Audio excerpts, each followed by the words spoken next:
Hare Krishna. So now, we'll be reading from Ramayana. Next Saturday is the auspicious day of Sri Ram Navami, and in preparation of that, we are reading Ramayana at ISV. And for those who are online, we'll be reading from page 300 from the book, the Ramayana.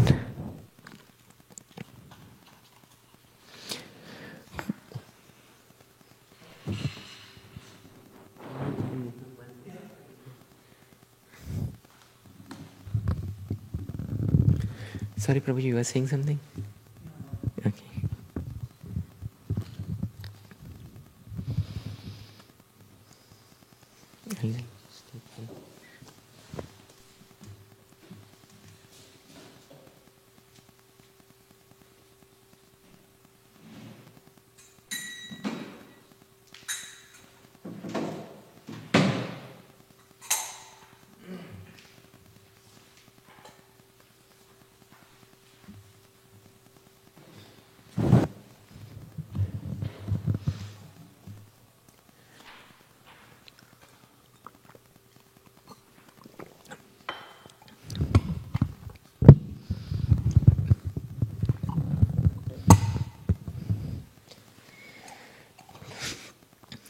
Let me just sing this wonderful lyrics.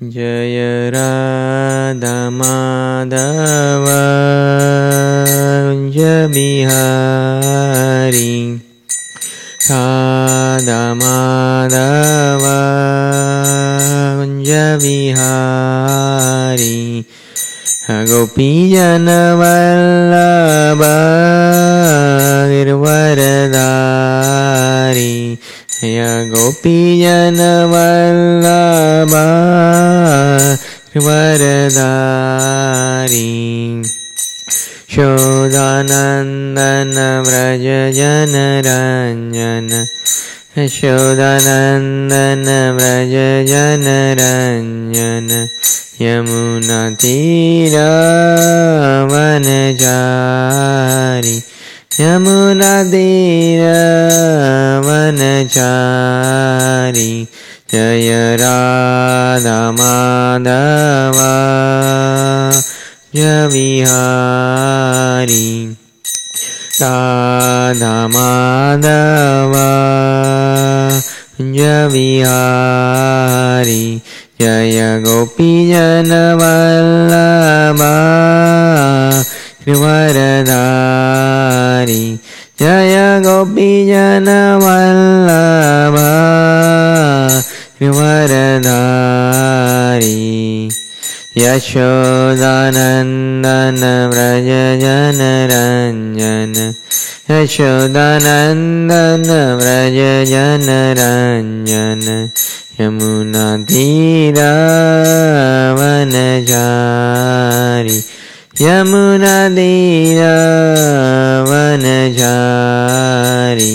Jaya Radha Madhava Javihari Jaya Radha Madhava Javihari Gopijana Vallabha Girvaradari Jaya Gopijana Vallabha Girvaradari Yashodanandana Vraja Janaranjana Yashodanandana Vraja Janaranjana Yamuna Tira Vanachari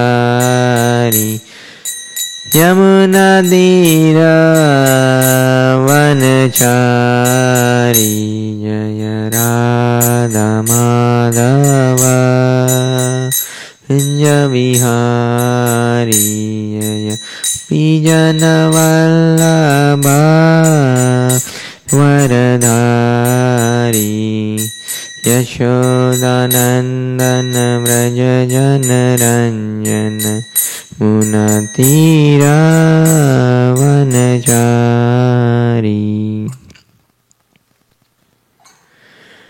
ओम विष्णुपदाय ज्ञानतिमिरान्धस्य ज्ञानाञ्जनशलाकाय चक्षुरुन्मिलितं येन तस्मै श्रीगुरवे नमः। श्रीचैतन्यमनोभीष्टं स्थापितं येन भूतले स्वयं रूपा कदा मह्यं कदापि स्वपदान्तिकं। नमो विष्णुपदाय कृष्णपृष्ठाय भूतले श्रीमद्भक्तिवेदान्तस्वामिति नामिने। नमस्ते सरस्वतीदेवे गौरवाणी प्रचारिणे शून्यवादी पाश्चात्य देशतारिणे। श्री कृष्ण चैतन्य प्रभु नित्यानंद श्री अद्वैत गदाधर श्रीवासादि गौर भक्त वृंद।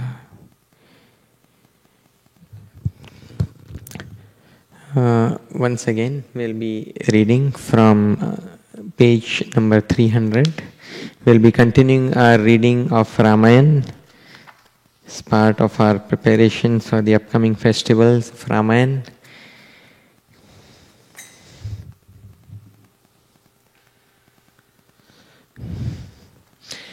In fact, next Saturday we will be having a full program beginning with Mangal Aarti at 4:30 am in the morning, and there will be wonderful Tulsi Puja, of course wonderful Kirtans, lecture especially on the advent of Sri Lord Ramchandra, followed by ecstatic Kirtan and Prasadam at around noon time. So everyone online, please join. Please, if those in the Bay Area, please try to be present here. It will be a wonderful ecstatic program. I think it will be headed by His Grace Vaisheshika Prabhu. Yeah.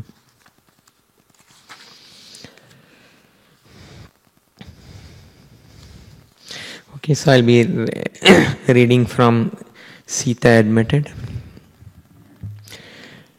Sita admitted, "You are certainly strong enough to carry me across the ocean.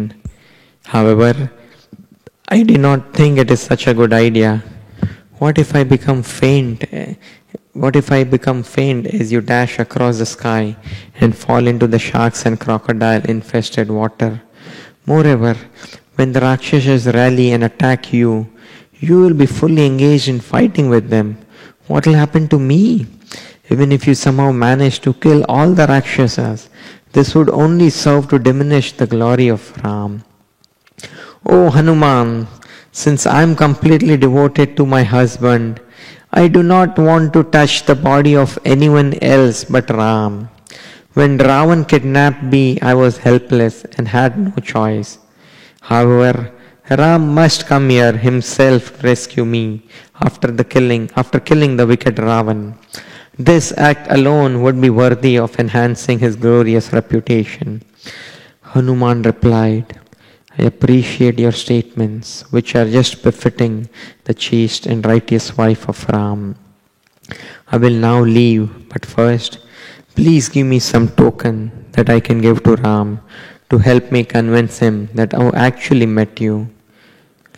With tears-filled eyes, Sita replied in a faint voice, "O Hanuman, to convince Ram that you have met me, you may relate to him the following incidents. One day, while we were residing at Chitrakoot, after playing in the water, Ram, still dripping wet, sat down on my lap.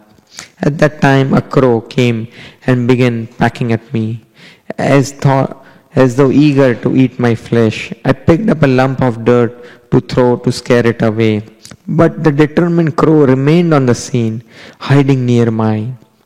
Becoming angered, I accidentally pulled a string that held my slip, causing it to fall down. Seeing this, Ram laughed heartily, taking advantage of my flustered countenance. In the meantime, the crow returned and again pecked at me. I took shelter of Ram by sitting on his lap, and he comforted me, wiping the tears from my eyes. Feeling exhausted, I soon fell asleep in Ram's arm, and soon he too dozed off. Taking advantage of this opportunity, the crow suddenly swooped down and clawed at my breast. This awakened Ram, who felt drops of my blood falling in him. Seeing the cuts on my breast, Ram became enraged and asked me to identify the culprit. Then before I could answer, he saw the crow sitting at a distance, his claws dripping with blood. In great anger, Ram took the blade of acacia grass from his mat and surcharged with the power of a Brahmastra. As the straw burst into flame, Ram hurled it at the crow. Then as the bird flew up in the sky, the Kushagra's weapon followed it. This crow was, however, the son of Indra, and while being chased by the Brahmastra, he tried to obtain shelter all over the universe, but even his father was powerless to help him. Finally, the crow came and surrendered to Ram. Out of compassion, Ram forgave the pale, exhausted bird. But he said, the Brahmastra cannot be ineffectual, therefore it must be directed somewhere. Saying this, Rama directed the weapon to destroy crow's right eye. Thereafter, Indra's son departed after offering his obeisances. Sita became overwhelmed with sorrow while relating her pastimes with Ram. Then her tear-stained eyes, she said, O Hanuman, formerly Ram used the Brahmastra against an insignificant crow. Why does he not attack Ravan now? Does Ram no longer have any affection for me? In some former life, I must have committed an abominable sin to cause Ram to disregard me now. Hoping to encourage the despondent Sita, Hanuman reassured her. Hare Krishna. Prabhuji, you can take the book from that box if it's okay. Yeah, thank you. Rama is feeling great separation from you and is merged in the ocean of sorrow. Now please forgive me some object that I came to show Ram. Now please give some object that I can show to Ram. Sita sighed and said, at least I now have some real hope of being rescued. Somehow you must urge Ram to come quickly, for if I must pass another month away from him, I will surely die from grief. Sita produced a bright jewel from her cloth that she formerly used to ornament her head. Giving it to Hanuman, Sita said, when Ram sees this jewel, he will remember 3 persons, since it was given to me by my mother as a dowry gift in the presence of Ram and his father. O Hanuman, please return quickly and urge Ram to quickly terminate my unbearable suffering. Hanuman then circumambulated Sita and was about to depart when, in voice choked with tears, Sita said, please convince Ram to hasten my rescue. Prabhuji, sorry, it's in that box. Yeah, sorry.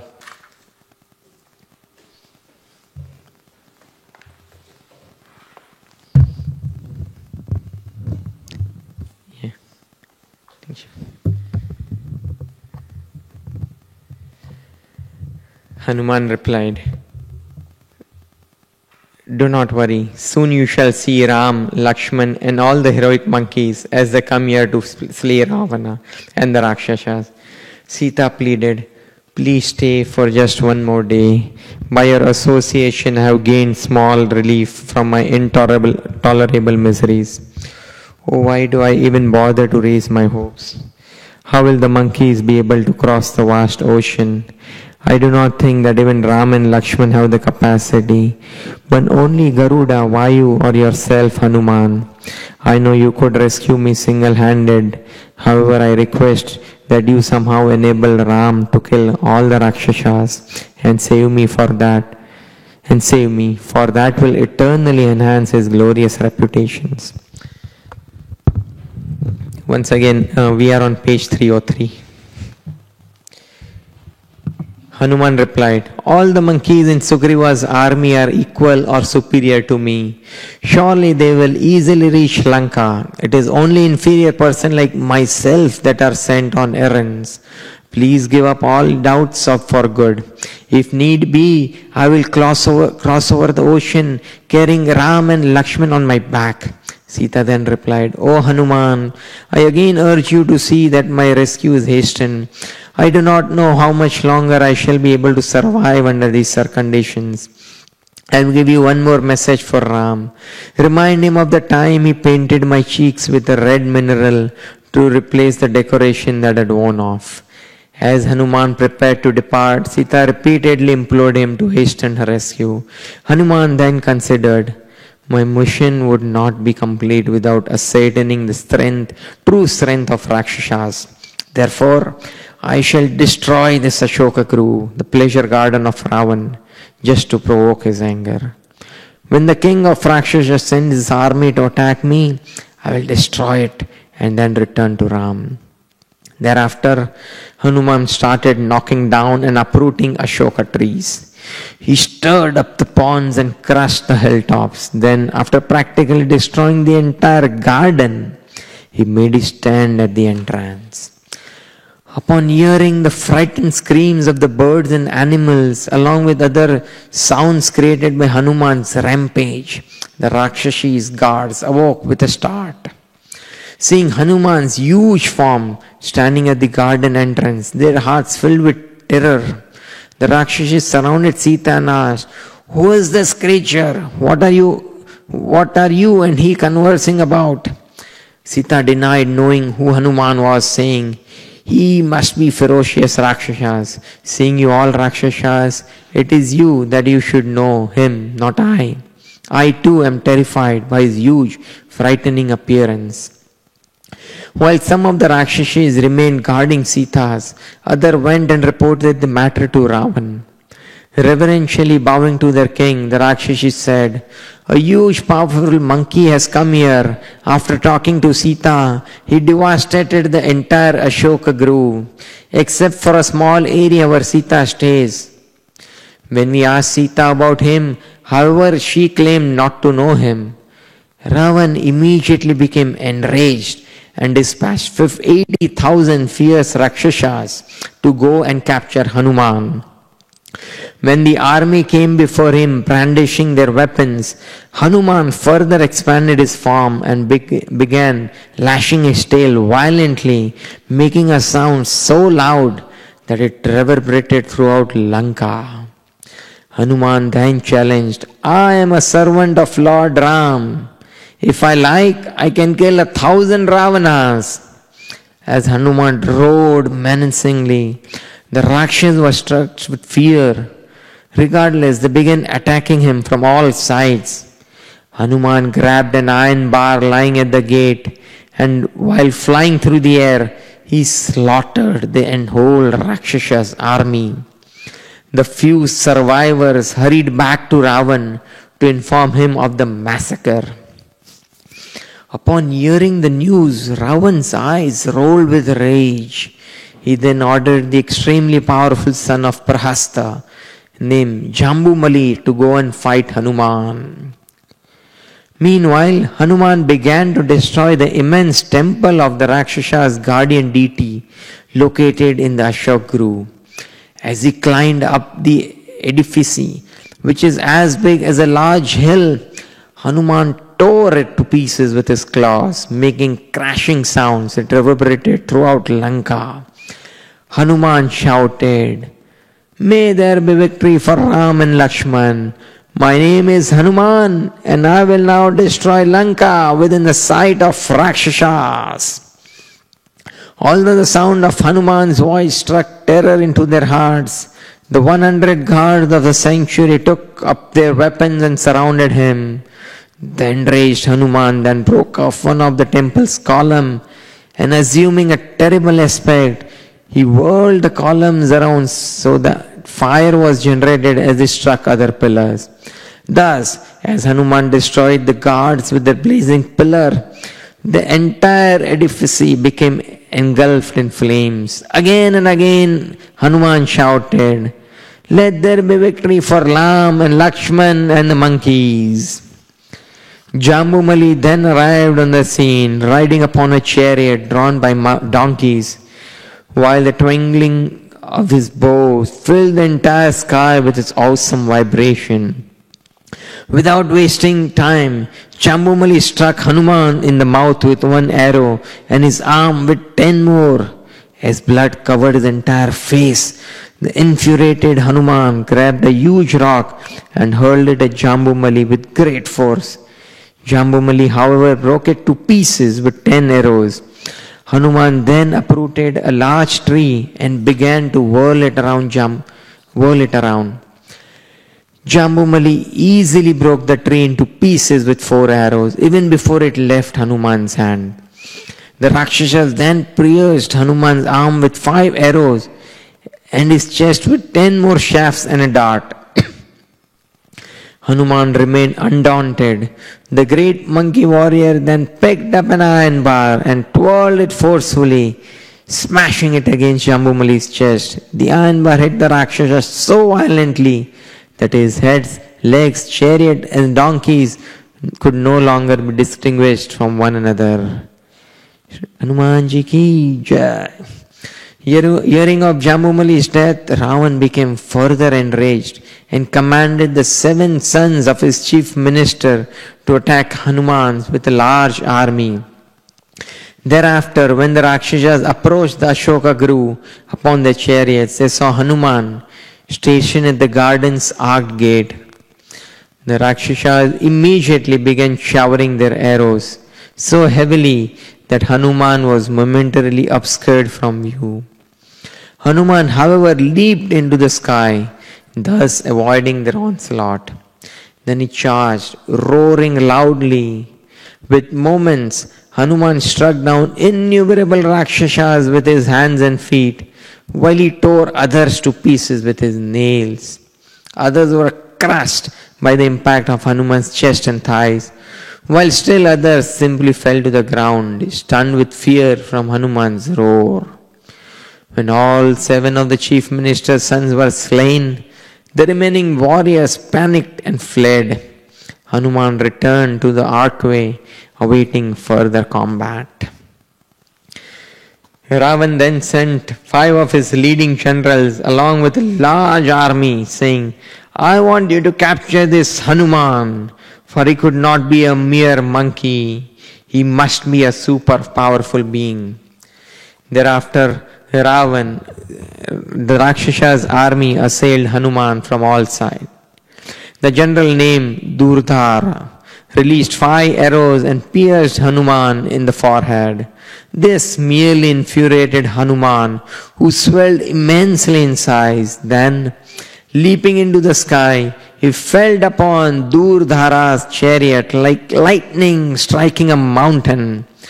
From the impact of Hanuman's gigantic body, the chariot was smashed to pieces, and Durdhara's and the horses were crushed to death. Enraged at the destruction of their comrade, 2 other generals named Virupaksha and Upaksha suddenly sprang into air and struck Hanuman's chest with their clubs. Undaunted, Hanuman swooped down to the ground, uprooted a tall tree and struck the 2 generals dead.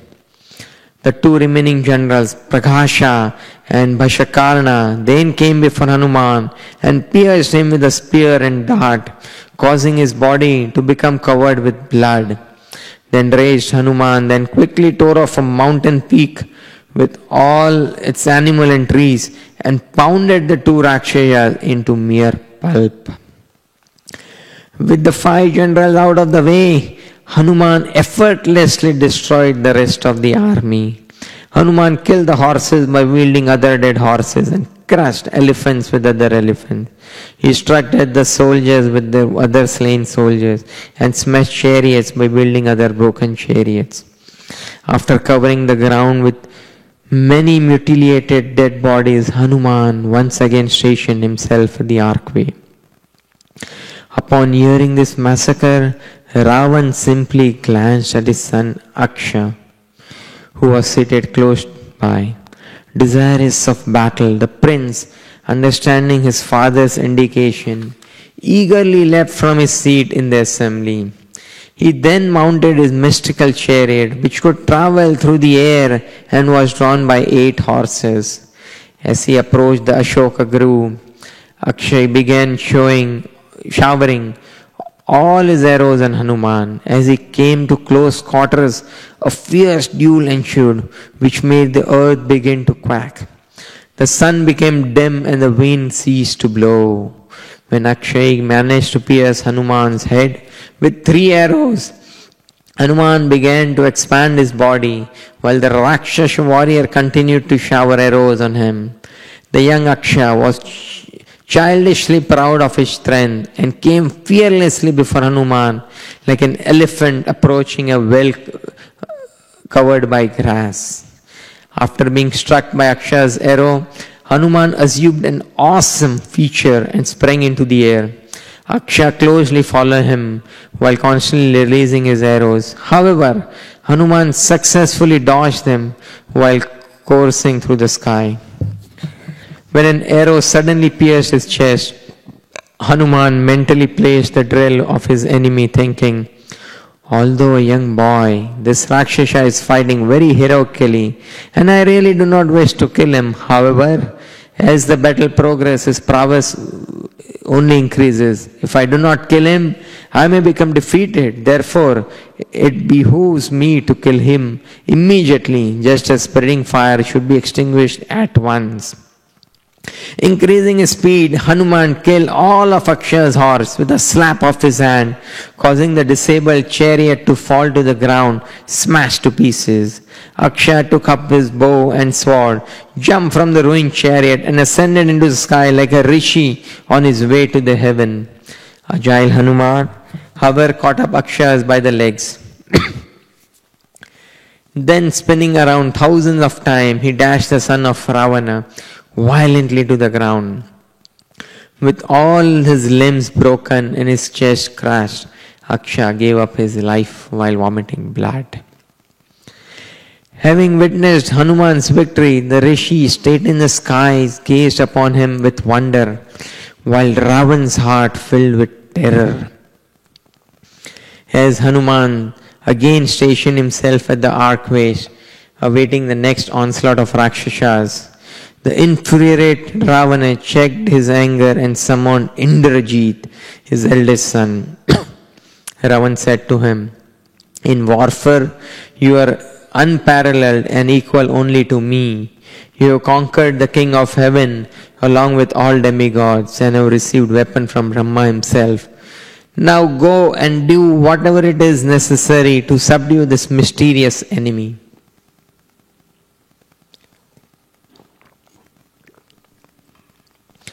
Hanuman felt great joy when he heard the twangs of Indrajit's bow as Rakshasas came before him riding his chariot. As Indrajit showered his arrows, Hanuman roared loudly and expanded himself, then rose up into the sky to avoid the onslaught. In the fighting that ensued, Indrajit could not find any opportunity to pierce Hanuman with his arrows, nor could Hanuman strike Indrajit. Upon seeing the futility of the weapons, Indrajit considered Hanuman incapable of being killed. He began to think of how to capture him instead. Then Indrajit employed a special Brahmastra that immediately bound up Hanuman, making him fall to the ground, practically bereft of consciousness. Hanuman could understand that he was being bound up by the power of Lord Brahma in the form of a weapon. At the same time, he could remember receiving a benediction from Lord Brahma that such a weapon could lose its effectiveness after a short while. Therefore, Hanuman thought, I cannot free myself just now, but still I have nothing to fear. Rather than considering this as a setback, I should take it as a good opportunity to see Ravan firsthand. Even though I may have been taken captive, I am certain that from the benediction of Lord Brahma, I will soon free myself. Some of the Rakshasa warriors then came and tied Hanuman with strong ropes. As they bound him, they abused him with harsh words. However, as soon as Hanuman was tied up with ropes, the effect of Brahmastra became nullified because that weapon's power could not be used in conjunction with another means of bondage. In this case, the soldiers attempt to tie Hanuman with ropes. However, Hanuman allowed himself to be tied up by the Rakshasas, pretending to feel pain so he could get a chance to meet Ravana. Indrajit could understand that Hanuman was feeling bondage, being freed from the effects of Brahmastra. Thus he thought, the capture of Hanuman has been rendered useless by these thoughtless Rakshasas. Moreover, now that the Brahmastra has been nullified, it cannot be invoked again against the same adversary. While Indrajit pondered over the predicament, the Rakshasas dragged Hanuman into the presence of Ravana. while excitedly saying amongst himself, "Who is this monkey-like creature? We should kill him at once. Eat him up. Let's roast him." Hanuman was face to face with Ravan. Ravan ordered his ministers to interrogate Hanuman. In reply to their question, Hanuman said, "I am a messenger from Sugriva, the king of monkeys, who sends you his best wishes. The noble-minded Sugriva hopes that you are conducting yourself according to the principles of religion, and your kingdom is therefore prospering." Inwardly, Hanuman was enraged at being captured, and the thought of how Ravan had kidnapped Sita further inflamed his anger. However, as he gazed upon the king of Rakshasas seated upon his crystal throne, Hanuman thought, with Ravana's charm, presence of mind, courage, splendor, and auspicious bodily symptoms, he would have surpassed Indra in glory had he not become adverse to righteousness.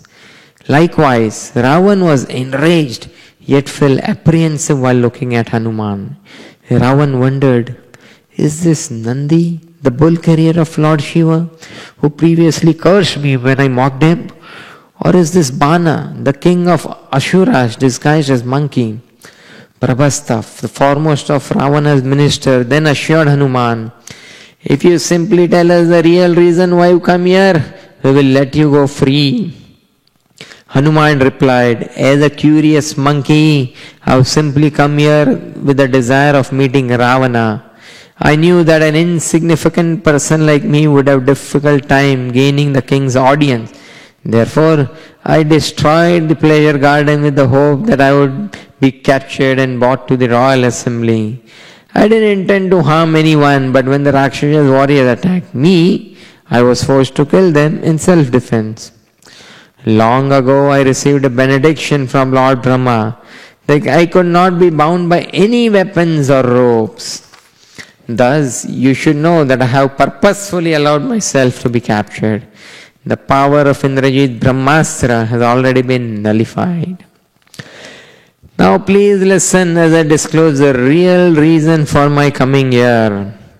My name is Hanuman, and I have been sent as an envoy for Lord Ram, the son of Maharaj Dashrath. For a long time I have been searching for Ram's abducted wife Sita, and it was my good fortune to find her here. O King of the Rakshasas, please know for certain that no one is immune to the arrows of Ram and Lakshman. Not even the self-born Brahma, Lord Shiva or Indra dare to face Ram on the battlefield. O Ravan, you are knower of religious principles. One who is actually wise would never court disaster by giving up the path of virtue. Please take my advice and give Sita back to Ram before it is too late. Previously, you gained immunity from death at the hands of the demigods and demons by virtue of your severe austerities. Likewise, you should now realize that your unrighteous act of abducting Sita will bring about disaster for you. Even I could annihilate all of Lanka, what to speak of Ram. He can dissolve and recreate the entire cosmic manifestation. Hanuman's speech simply made Ravana more furious. As his reddish eyes rolled in anger, he screamed, "Kill this monkey at once!" However, in a gentle voice, Vibhishana advised, "My dear elder brother, it is not proper to put messengers to death. You are certainly a great scholar. However, all your knowledge will be void if you become swayed by uncontrolled anger." Ravana, however, did not appreciate this unwanted advice. He angrily replied, "There is no sin incurred for killing an evildoer. Let Hanuman die." Vibhishana then argued, "In the scripture, there is no injunction that a messenger can be killed. Indeed, it is unheard of. The only punishment that can be administered are mutilation of the limbs, flogging, shaving of the head, and branding. My dear Ravan, great heroes like yourself never fall prey to the influence of uncontrolled anger. I suggest that you try to that you try to kill the enemy who sent Hanuman and not Hanuman himself? Why don't you send your army to fight with Ram and Lakshman? For it is they who seek revenge. By the influence of his pious brother, Ravan finally relented, saying, "Monkeys always prize their tails very highly. Therefore set fire to his tail and parade Hanuman through the streets of Lanka. Then the people can see what kind of hero he is. Afterwards, he can be released to return to his relatives with a burnt tail and suffer great humiliation." Being so commanded, the Rakshasas then wrapped cotton tags around Hanuman's tail and soaked the cloth in oil. As the rags were set ablaze, Hanuman expanded himself in a fit of rage and began beating the Rakshasas by lashing his tail about. The Rakshasas, however, took hold of Hanuman and tied him more tightly. Indeed, Hanuman allowed this, for he wanted to take a tour of Lanka to better inspect his fortification. The Rakshasas rudely dragged Hanuman through the city streets, announcing to the people that they had captured a spy. All of the women, children and elderly curiously came out to see the prisoner.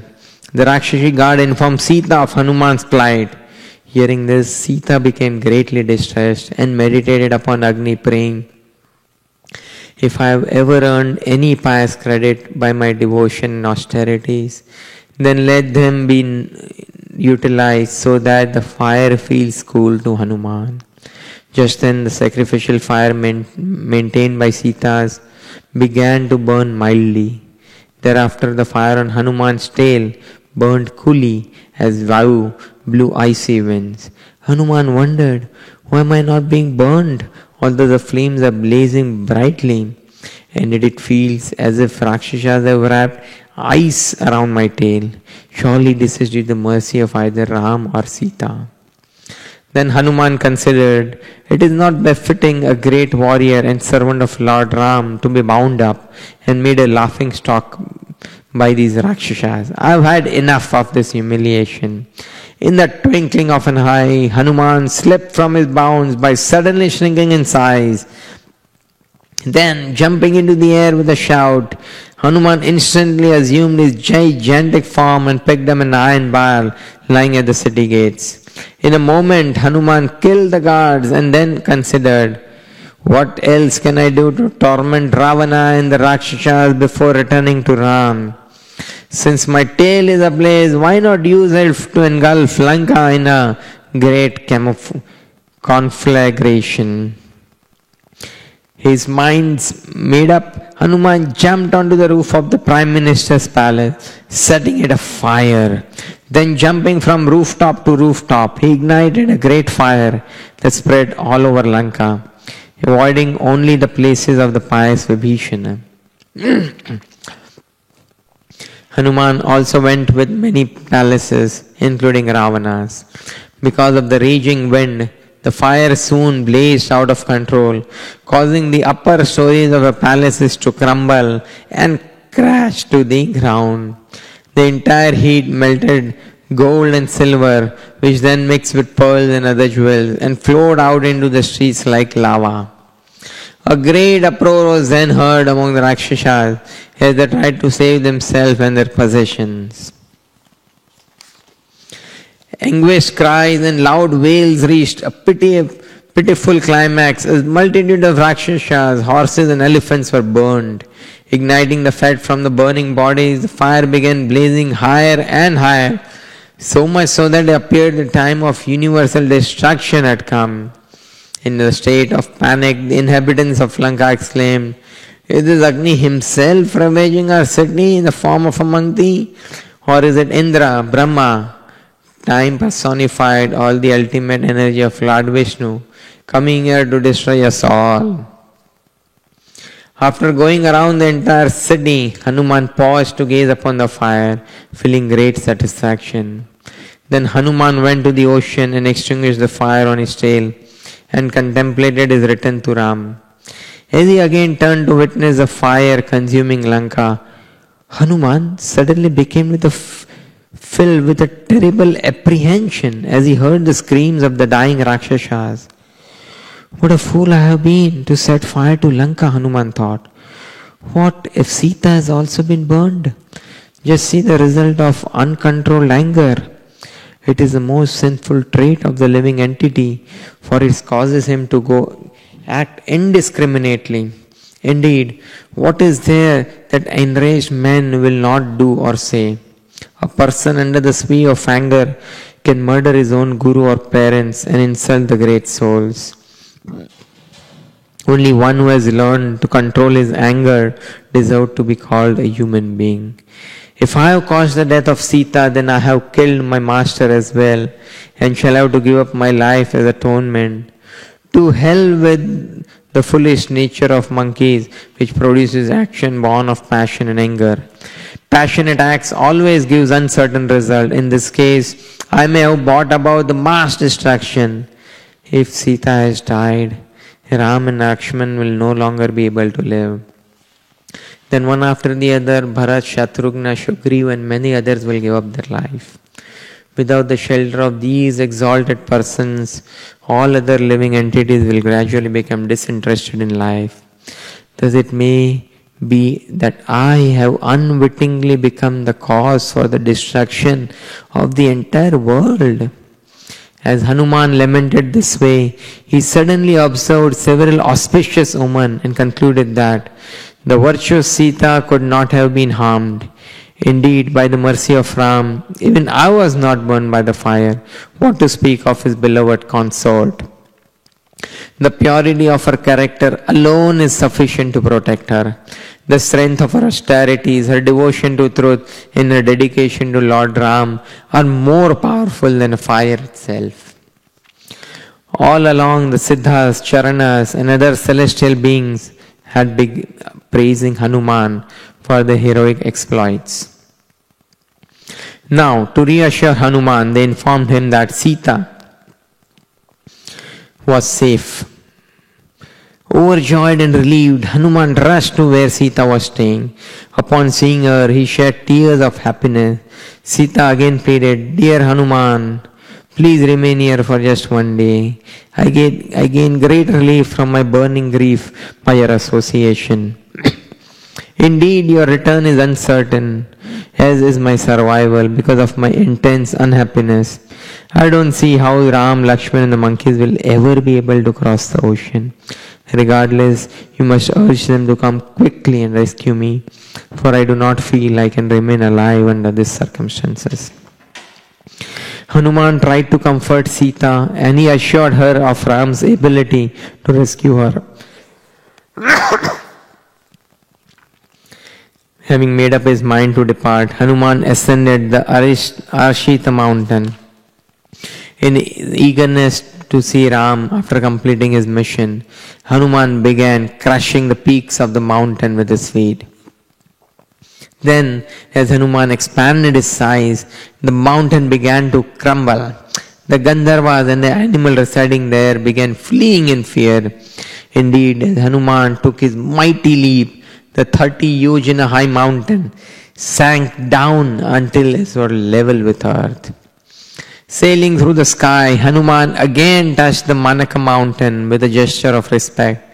Finally, as he approached Mahendra mountain, Hanuman began roaring jubilantly while waving his tail, anxious to meet his monkey friends. When they heard Hanuman's roar, the monkey waiting on the shore began eager to catch up a glimpse of their hero. Jamban told the others, "Judging from his exuberance, Hanuman has been successful with his mission."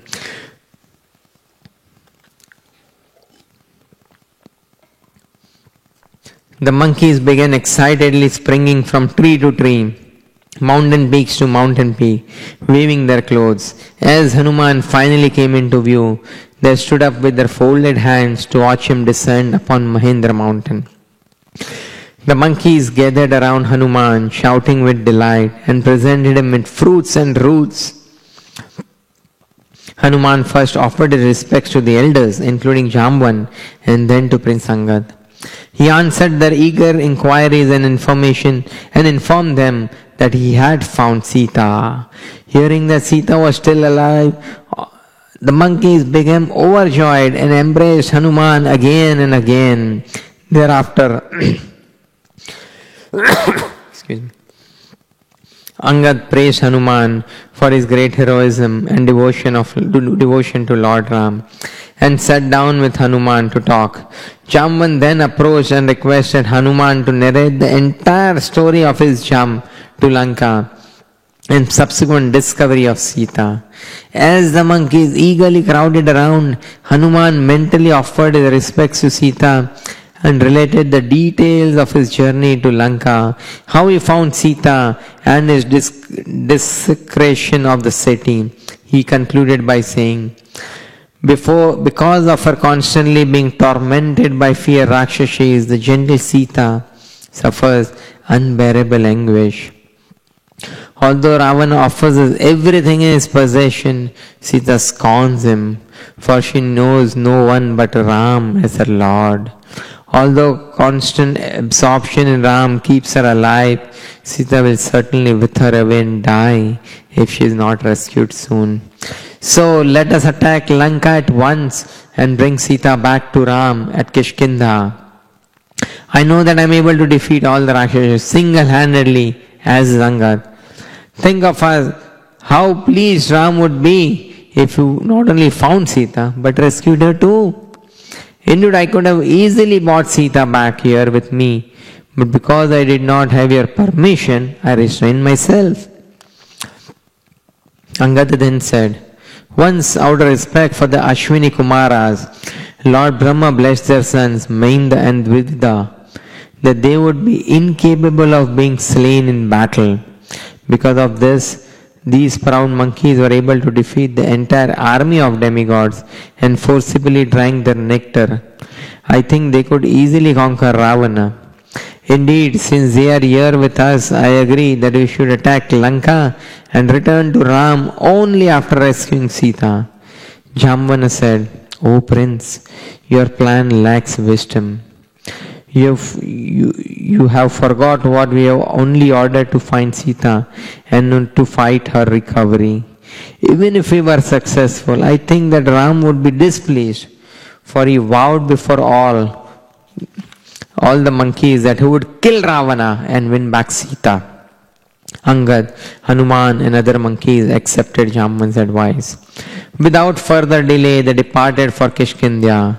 Along the way, the monkeys came to Madhuvana, a heavenly forest owned by Sugriva. Being eager to drink honey, they request Angada to stop for a while. In that forest, the monkeys began to partake of fruits and honey to the full satisfaction. Within a short time, they all became intoxicated while laughing, dancing and singing. They sported in the most boisterous manner, turning the nice garden into a shambles. At this, superintendent of the grove named Dadimukha became very angry. When he came and he told the monkeys to stop, they insulted him with harsh words.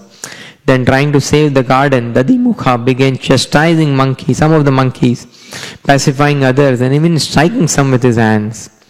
Unfortunately, this infuriated the intoxicated monkeys. They jumped on Dadimukhi and began kicking, biting and scratching him. Indeed, Hanuman encouraged the monkeys, saying, enjoy yourself as you please. I will check anyone who tries to stop you. Angad echoed the same sentiments. Thus the monkeys fearlessly thrashed the guard and stripped the garden of all his edibles. Eventually, Dadimukhi was set free and the monkeys continued the drunken activity.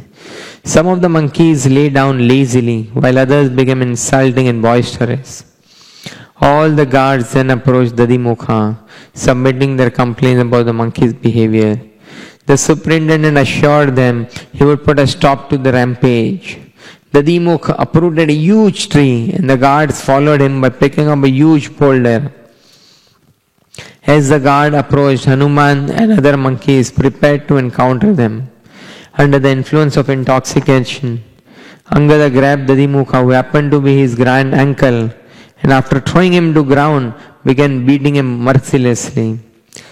Finally, when Dadimukha was let go, he took the guard with him to meet Sugriva, thinking the king would surely kill the monkeys for the misconduct. When Dadimukha thus arrived at Kishkindhya and touched Sugriva's feet with his head, the king could see that he was highly agitated. Dadimukha then described the misbehavior of Angad and his follower. At this time, Ram and Lakshman came by to see what was the matter, and Sugriva explained, Angad and his party are now at Madhuvan. From the description of the Raksha's behavior, it appears they have been successful in their mission. I am sure that Hanuman has found Sita, otherwise the monkeys would never dare act with such abandon. Hearing this, Ram and Lakshman became enlivened. Likewise, Sugriva was overjoyed and told Dadimukha, indirectly your complaint conveys good news for me. Therefore, the mischief of the monkeys should be tolerated. Please return now to Madhuvan and tell Angad and the others that I want to see them immediately. Taking this order upon his head, Dadimukha sprang into the air. When he arrived at Madhuvan, he saw that the monkeys had become sober and were passing the honeys from the body as urine. Dadimukha then approached Angad with sweet words, saying, Please forgive me for trying to forbid you and your followers from enjoying the gardens. O Prince, your uncle was so exceedingly pleased to learn of your arrival and wants you to return to Kishkinda at once. Turning to the followers, Angad says, I suggest we return to Kishkindha without delay. Still, even though I am on the contrary feel I am completely dependent on all of you, I shall do whatever you recommend. I just await your order. Fully satisfied by his statements, the monkeys replied, O Prince, your humility is just befitting an exalted personality. It indicates your eligibility to receive further good fortune. Let us not waste another moment, for Sugriva and Ram await your arrival. Thereafter, all the monkeys leaped towards Kishkindha like so many stones shot from a catapult. Seeing the monkeys approach in the distance, Sugriva went to the grief-stricken Ram, saying, Angad has come. I knew he would not dare return to Kishkindha without achieving success.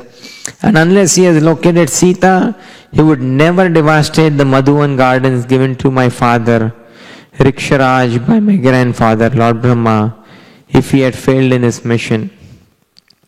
Before Lord Angad's parties arrived back in the presence of Ram, Hanuman excitedly declared, Sita is safe. She has remained fixed in her vow of chastity, never once accepting Ravan's advances.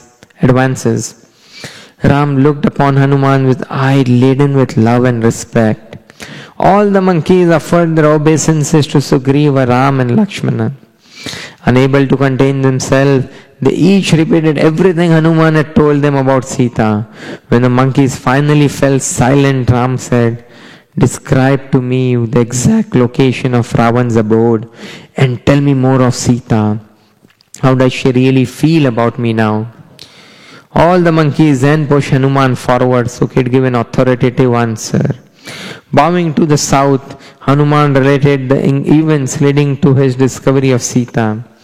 Then he delivered Ram's jewel from Sita's head and said, The devotion of King Janak's daughter is completely fixed upon you. In separation from you, she can hardly maintain her life. Hanuman then related Sita's message. How Indra's son in the form of crow had scratched her breast, how Ram had decorated her face with red oxide, and how, due to being tortured by the Rakshashis, she would surely give up her life as if he did not come to rescue her within 1 month. As they listened to Hanuman, Ram pressed Sita's jewel to his heart, and both he and Lakshmana shed incessant tears. Ram said, This jewel was presented to Sita by her father at the time of our marriage. Long ago, King Indra gave this jewel to Maharaj Janak after becoming pleased with King's sacrificial performance. O Hanuman, I therefore please repeat the message given by Sita, for the egg just like cool water sprinkled upon my head.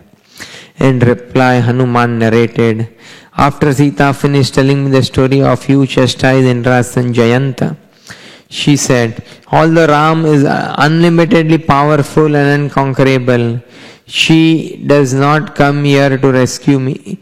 He does not come here to rescue me.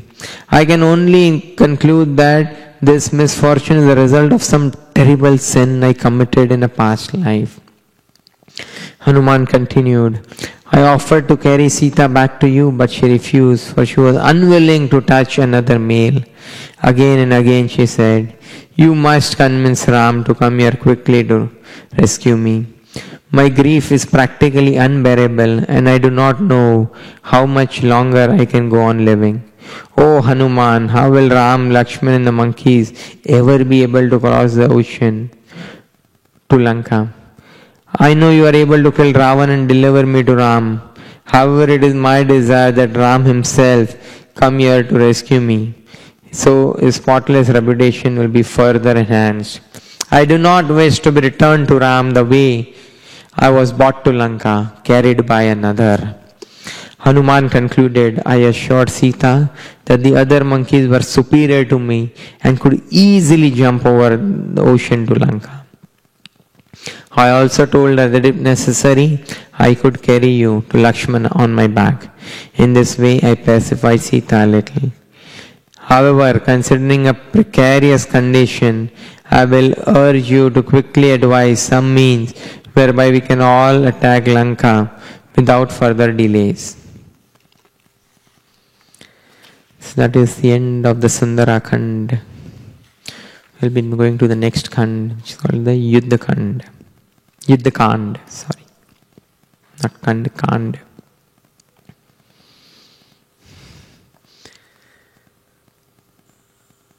Prabhuji, you have the book, right? You have the book. Yeah, thank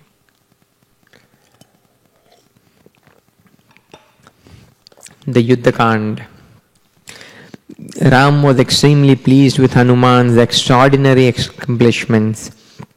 He praised Hanuman, saying, except for Garud, no one else could do what you did. Of all servants, the best is he who accomplishes more than the duty entrusted by master. A mediocre servant is he who never attempts to do more than what his master orders, even though he may be capable of doing more. Finally, the worst servant among the lowest of men is he who does not carry out the order of master, even though qualified. Dear Hanuman, you have not only found Sita, but also comforted her with your words. You surveyed the entire city of Lanka, tested the strength of great Rakshasa warriors of Lanka. Of the great Rakshasa warriors, and struck fear into the hearts of Ravan. Indeed, your service has saved my very life. Thus it greatly pains me that I cannot reward you properly. Since I am living in exile without proper means, all I can offer in exchange for your service is my embrace. Saying this, Ram affectionately pressed Hanuman to his chest. Then Ram turned to Sugriva and said, we now know where Sita is, but how will you monkeys ever be able to cross the ocean? It suddenly appears to me that all our hopes and hard labor have been rendered useless. Falling silent, Ram became engrossed in thought. Sugriva replied, O my lord, you should cast off your grief, just as an ungrateful person can easily give up kindness. For one who lacks enthusiasm, all activities become the cause of miseries. For one whose mind is bewildered by grief, all endeavors end in failures. I take great delight in the prospect of fighting with the Rakshasas. I am convinced the monkeys are equal to the task. Perhaps we could somehow build a bridge across the ocean. If the monkeys could only get into Lanka, I am sure they will emerge victorious. Looking to Hanuman, Ram said, utilizing my mystic power, I can easily cross the ocean or dry it up if I so desire. Therefore, please describe to me in detail the fortifications of Lanka and any other relevant information gathered in your foray. Hanuman eagerly replied, Lanka has 4 types of defenses. The first defense is natural. The city is situated atop a high mountain, encircled by a river and surrounded by and surrounded by dense forest. Then there are fortifications. High golden walls surround Lanka with 4 massive gates facing 4 directions, each equipped with gigantic catapults. Surrounding the walls are wide moats filled with fierce alligators.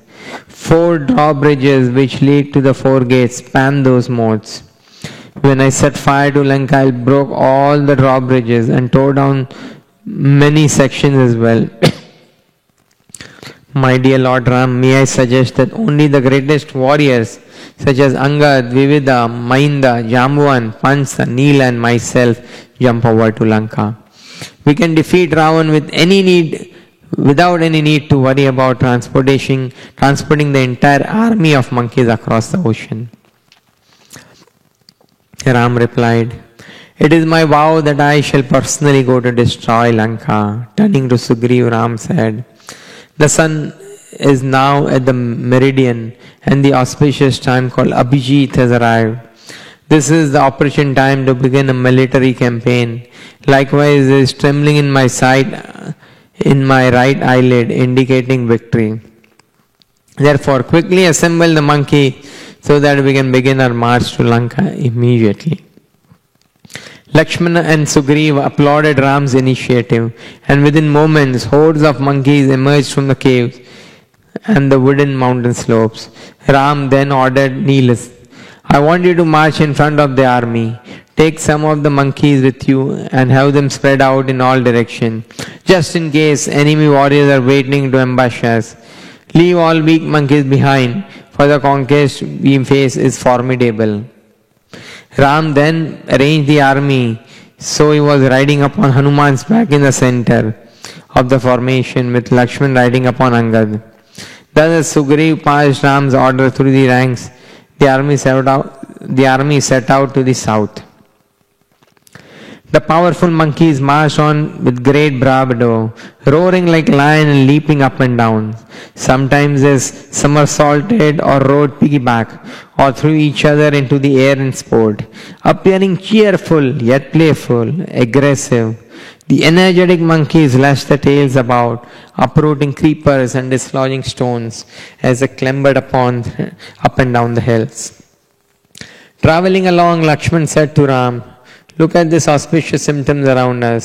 There is a cool and fragrant breeze blowing behind us, and the forest animals are making noises that indicate their satisfaction. Indeed, the land itself appears to be in a peaceful condition, while overhead the sun is shining especially bright." The army traveled on, day and night, eager to fight for Sita's recovery. While traveling, the monkeys bathed and sported in the mountain lakes, ate fruits and roots, and drank honey from the forest. Finally, Ram arrived at Mount Mahendru and climbed to his peak. From there, he could see the vast ocean stretching to ocean horizon. When Ram rejoined the monkeys at the bottom, the army continued on. Before long, they arrived at the seashore. Ram told Sugriva, "We are now confronted with the problem of crossing the ocean. How can we possibly cross? Let the monkeys set up the camp while we devise some means for reaching Lanka." As they busied themselves pitching camp, the monkey hordes appeared like great brown sea, agitated with tossing brown waves. The monkey leaders gazed with wonder at the vast ocean, which is the refuge of demons, going all the way down to the lowest planetary system. With wide open eyes, the army stared at the fathomless sea, infested with aquatic monsters like the one-eyed Yojana-long Timmy-fish and the Timingilas, which can swallow the Timmies in a single gulp. The monkey heroes beheld with impassable expanse of wave, weaving the wind whipped water with Lanka on the other side. While sitting at leisure, Ram said to Lakshman, "It is said that grief disappears with the passage of time. However, my anguish in separation from Sita only increases with the passing of each day. O Lakshman, my most painful thought is how Sita's allotted time is steadily slipping away. My heart burns with longing for the time when I shall kill Ravana and rescue her. Only then will I be able to cast off my grief for good, just as a person throws away his old and worn away garment. As Ram vented his anguish before Lakshmana, the sun gradually set. After witnessing Hanuman's devastating prowess, Ravan called a meeting with all leading Rakshasas. The Rakshasas king said, "Impenetrable Lanka has been ravaged. My palaces are in ruin, and many of our best Rakshasas warriors are dead. According to authoritative opinion, the root cause of victory is good counsel. That is why I have called you all here. That is, there are three classes of men in this world. Before acting, the wise person takes counsel of superiors and friends who have common interest.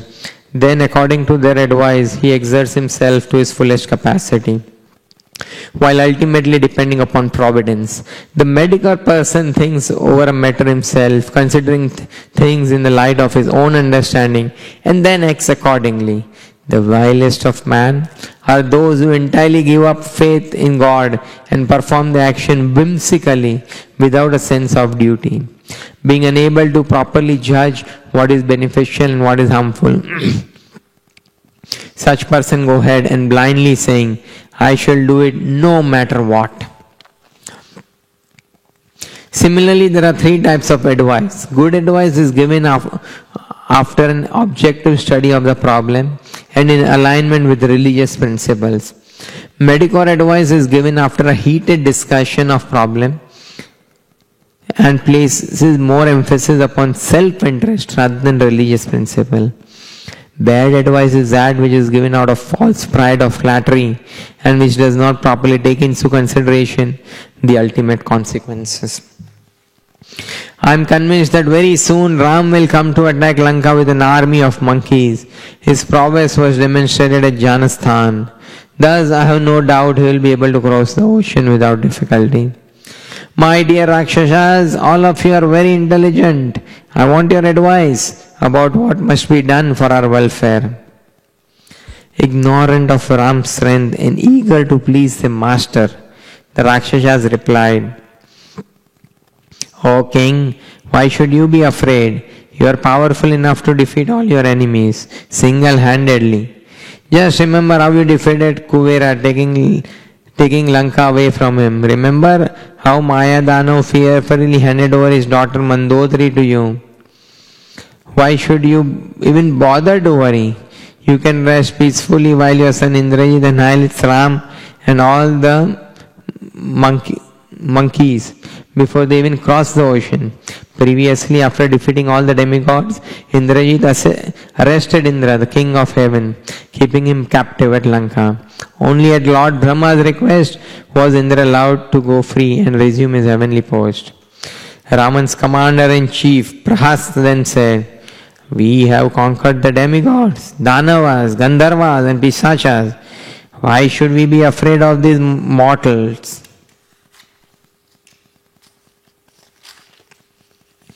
Hanuman was only able to exert his prowess because we were unwary, considering him to be a mere monkey. Another Rakshasa named Durmukha stood up and declared, I will not allow this insult to go unavenged. Whatever there may be in heaven, on earth or within the sea, I shall rid the world of every single monkey. Brandishing a club stained with flesh and blood, the Rakshasa Vrajradamastra shouted, Who cares for fighting with a bunch of monkeys? It is Ram and Lakshman whom I shall crush to death. O king, just give me the order.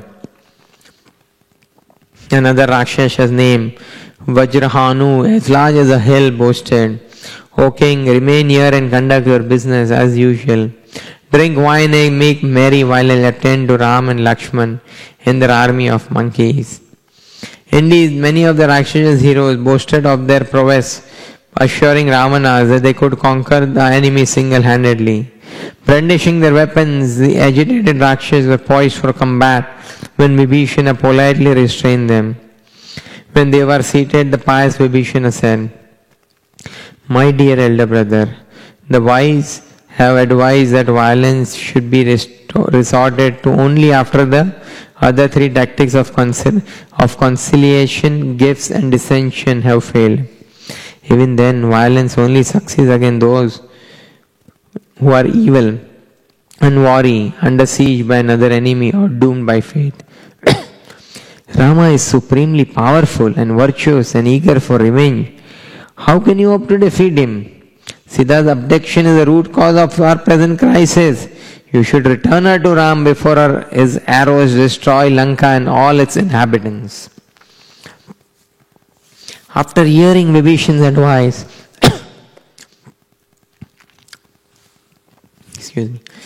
Ravan dismissed the assembly and retired to his quarters. The next morning, Vibhishana came before Ravan as the Rakshasas. King sat on the throne, listening to Brahmanas offering prayer for his welfare. Sitting himself nearby, Vibhishan said, "My dear elder brother, ever since you brought Sita to Lanka, many inauspicious omens have manifested. The sacrificial fire now gives off spark and smoke. The snakes are frequently found inside the kitchen and sacrificial arena. The offering made in sacrifice is sometimes full of ants and swarms of crows perched atop the palaces. Vultures continually hover the city, and she-jackals can be heard crying out ominously early morning and evening. This is all because of your sinful act of kidnapping Sita. O Ravana, the only atonement for you is to return her to Ram at once.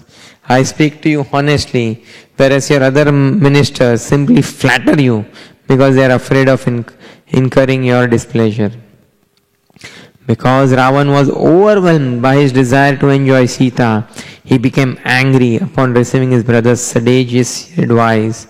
Nearly shouting, Ravan declared, "I do not fear Ram or anyone else. I shall never agree to return Sita under any circumstance. My dear younger brother, you may take your leave and go about your business." In the months since kidnapping Sita, Ravan had grown emaciated due to his unfulfilled passion for Sita. Even his relatives began to disrespect him because of his abominable acts. Knowing war to be imminent, the king of the Rakshasas wanted to consult further with his ministers. Thus the next day he ordered them to convene again. Thereafter, when Ravan arrived at the assembly hall riding upon his chariot, everyone offered their respects by bowing their heads to the ground, as thousands of trumpets heralded his arrival. Ravana said to his commanders, "Prahasta, you must immediately ensure that our army is ready to defend the city, both from within and without." As Prahasta left to oversee the army's preparation, Ravana addressed the assembly. "My dear Rakshasas, I am pleased to announce that after sleeping for 6 months, Kumbhakarna has awakened and is gracing us with his presence today. Please listen attentively, for I want you all to fully understand my position. As you know, I have become obsessed with the lovely limbed Sita. Indeed, I have become the slave of my passion for her." Then, hoping to put himself in a better light, Ravan began weaving a deceitful tale, saying, "Sita has agreed to become my consort, but only after expiration of 1 year. That is the exact time I have allotted for Rama to come to her rescue. For this reason, I have remained patient. But it now appears that Ram and Lakshmana had a vast army of monkeys who are preparing to attack Lanka. In truth, I do not feel that two mere human beings and a band of monkeys can pose much of a threat. However, since one monkey, Hanuman, was able to inflict so much damage upon us, I must admit that victory is uncertain. That is why I have called for you. I want you to advise me how I can kill Ram, and thus keeping the lovely Sita for myself." Kumbhakarna then stood up and sharply replied, "O foolish king, you should have consulted us when you planned to kidnap Sita instead of acting impulsively. That would have saved you from repenting later on. Regardlessly, you may give up your great anxiety, for I shall counteract your blundering by killing Ravana and Lakshmana and devouring all the monkeys." Mahaparshva then spoke up, "O king, Why should one not taste the honey procured with great endeavor within your snake-infested forest? You can forcibly enjoy Sita to your heart's content. Who can stop you? No one is as powerful as you are. You are free to do as you like without fear. Ravan replied, there is something in my past that I have always kept a secret. Since you have inquired, I will now disclose to you an incident that happened long ago.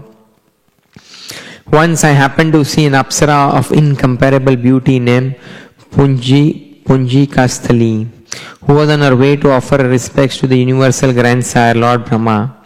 The sight of the Apsara inflamed me with a desire, and I forcibly seized and raped her. After gratifying myself, I released her, and she fled naked to the shelter of Lord Brahma. The grandsire became enraged when he learned what I had done and cursed me, saying, O wicked king of Rakshasas, your head will split into 100 pieces if you ever try to rape another woman again. My dear Mahaparshva, it is in fear of this curse that I do not drag Sita to my bed by force. However, I am not afraid of Ram, for I know that I am the most powerful created being in the universe. Ram is obviously ignorant of my prowess. Therefore, since he desires to attack me, I shall make short work of him. Vibhishana said, my dear Ravan, can't you see that Sita is just like a poisonous snake that you have willingly placed around your neck? Use your good intelligence and return Sita to Ram before she becomes the cause of Lanka's destruction and the annihilation of all the Rakshasas. I can assure you that there is no Rakshasa warrior who will be able to stand before Ram on the battlefield and live to tell about it. Prahasta then angrily asked, why should we be afraid of a mere human being like Ram when we have nothing to fear, even the greatest demigods and demons? As Ravan's well-wisher, Vibhishana replied, Ram possesses unlimited and inconceivable potency on the level with the Lord Vishnu himself. Therefore, Prahasta, you will do your king a great service if you dissuade him from fighting with Ram.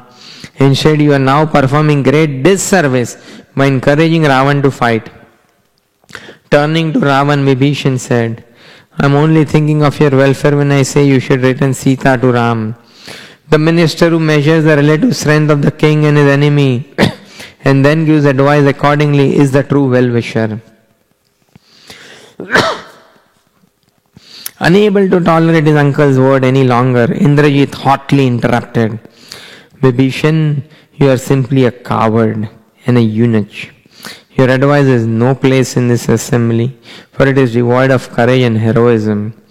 Previously, I dragged Indra and his carrier Airavat to the ground, causing all the demigods to flee in fear. It will be easy for me to kill two ordinary humans like Ram and Lakshman.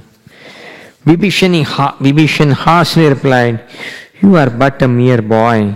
Because your intelligence is not yet developed, you cannot decide what is not to be done and what is to be avoided. You are actually Ravan's enemy and not his son, because you are dull-headed, indiscriminate, uncultured and wicked.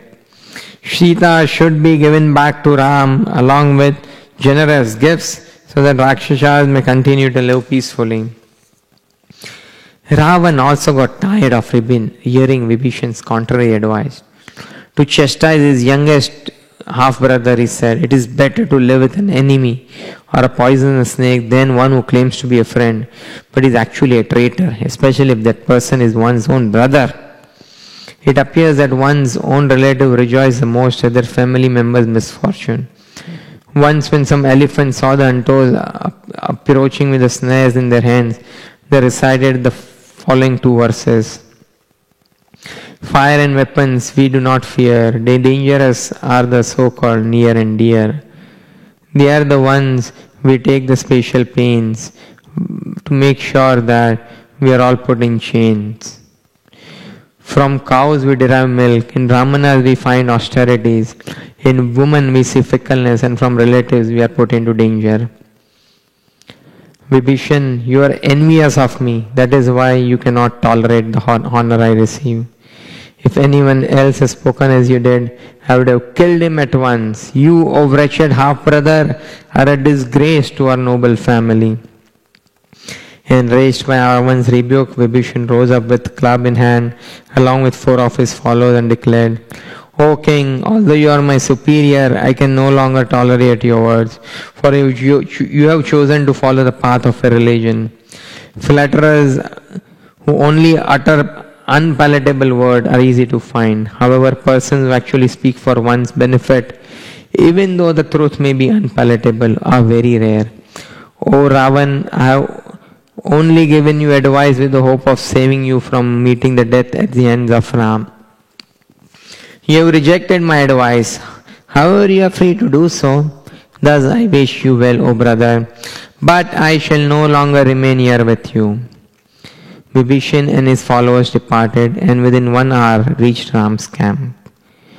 When the monkeys saw Vibhishan hovering overhead like a peak of Mount Meru illuminating with light, Sugriva told Hanuman, "Take care, this Rakshas must have come here to kill us." All the monkeys began picking up rocks and uprooting trees, awaiting Sugriva's instructions. Jai Shri Ram. So, we'll be having Guru Puja in the next 15 minutes. But, I could also request all of you to also maybe read a page. Just need to go and prepare a few things. So, maybe we can go ahead and, read a page. Yeah? Alright. You can start, Prabhuji. Yeah. Vibhishana announced, O king of the monkeys, I am the youngest half-brother of Ravana.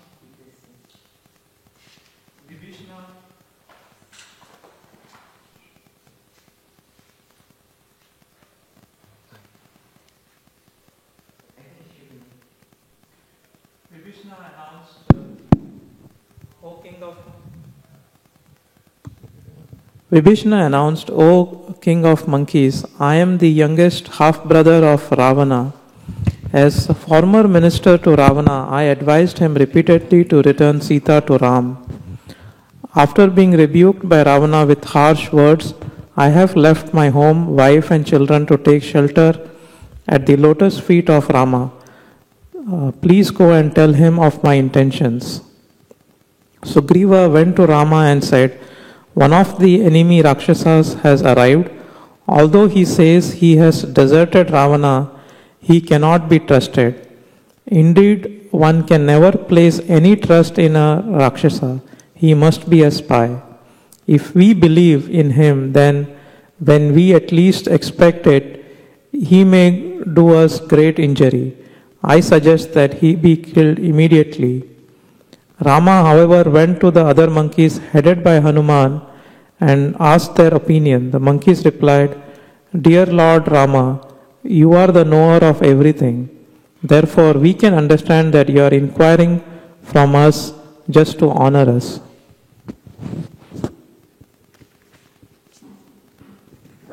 Angad then suggested that if the presence of this Rakshasa can give us an advantage, he should be accepted with great caution. However, if he poses too much of threat, he should be turned away. Surabha advised, we should assign someone to constantly watch over him. If after being thoroughly tested he is found to be our ally, he should be welcomed. Jambavan warned the Rakshasa should be regarded with great caution and suspicion. Likewise, Mahinda advised he should be thoroughly interrogated before any decision is made.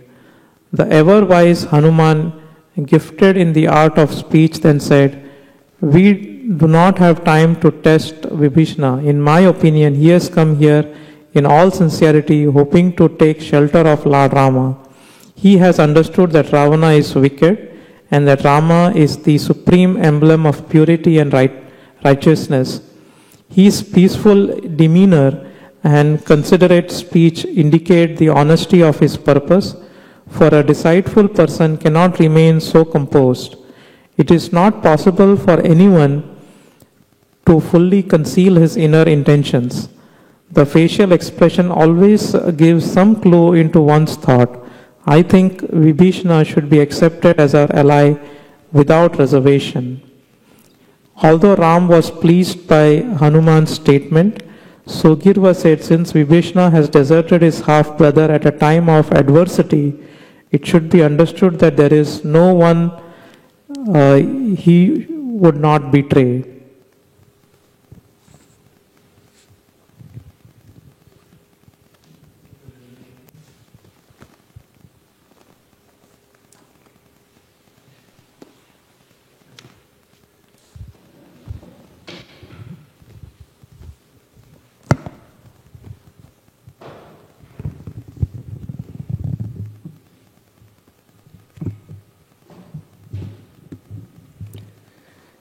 Okay. Rama then replied, I believe that Vibhishana has genuinely rejected Ravan.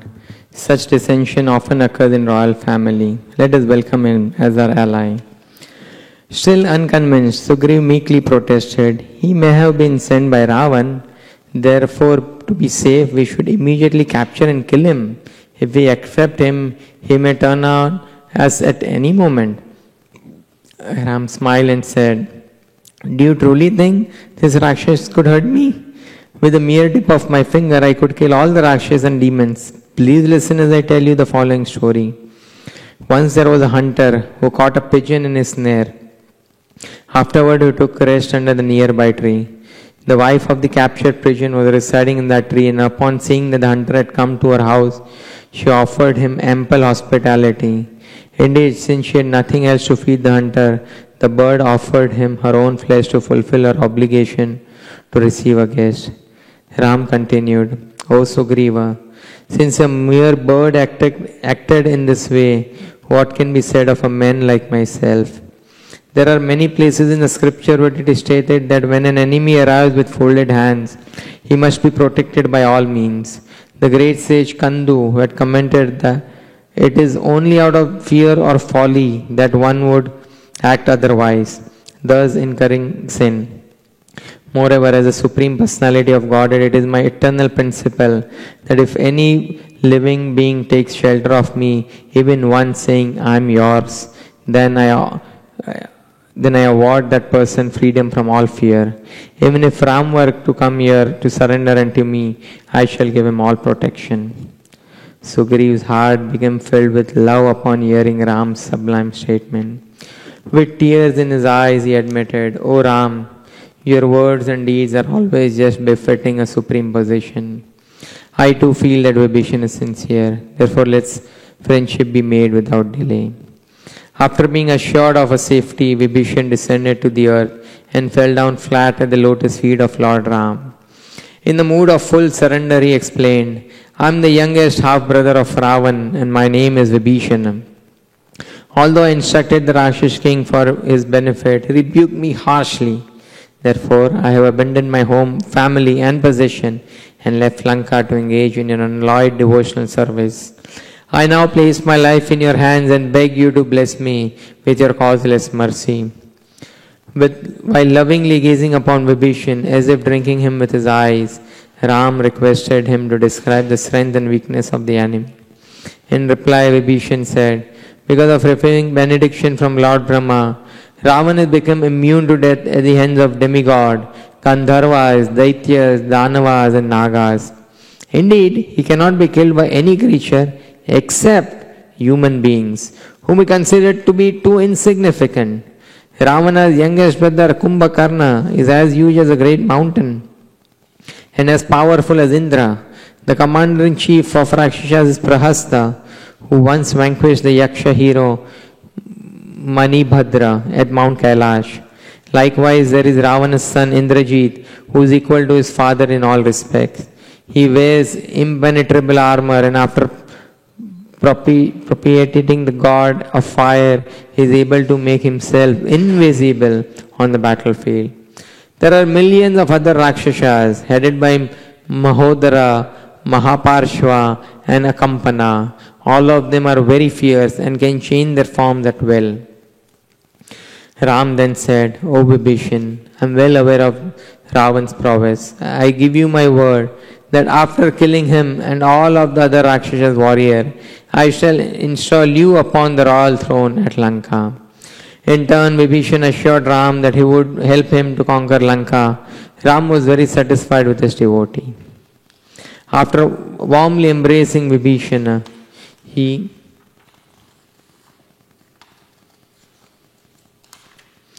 ordered Lakshman to bring some water from the sea, so he could immediately perform the installation ceremony. Upon seeing the extraordinary mercy of Lord Ram upon the Rakshasas, the monkeys became ecstatic and shouted with joy. Hanuman and Sugriv said, "We feel confident about combating the Rakshasas, but we are perplexed about how to cross over this unfathomable ocean. Perhaps you can advise us in this matter." Vibhishana replied, "I suggest that Ram call upon Varuna, the preceding deity of the ocean. Previously, his forefather Sagar excavated Varun's water from extended his domain. Because of this past service, the ocean will certainly help Ram accomplish his mission." Sugriv then relayed Vibhishan's idea to Ram and Lakshman.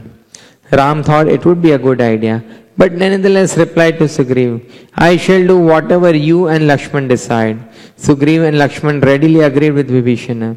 Thereafter Ram sat down upon a kusha mat, his face turned towards the sea. Meanwhile, a spy named Shardul sighted the monkeys and reported to Ravan how the army had set up camps covering an area of 80 miles in all directions.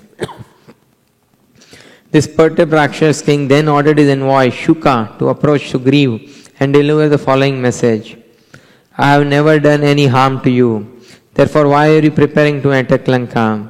Since kidnapping of Sita has nothing to do with you, it would be better for you to return to Kishkinda and go and live peacefully there." Taking the form of a bird, Shuka flew to Sugriv and began to deliver Ravana's message in the sky. However, as Shuka was speaking, some monkeys jumped to the air and captured him. Thus, while dragging him to the ground, the monkeys cut off Shuka's wing and savagely beat him. In great distress, Shuka cried out, "O Ram, those who adhere to rightness never indulge in killing an envoy."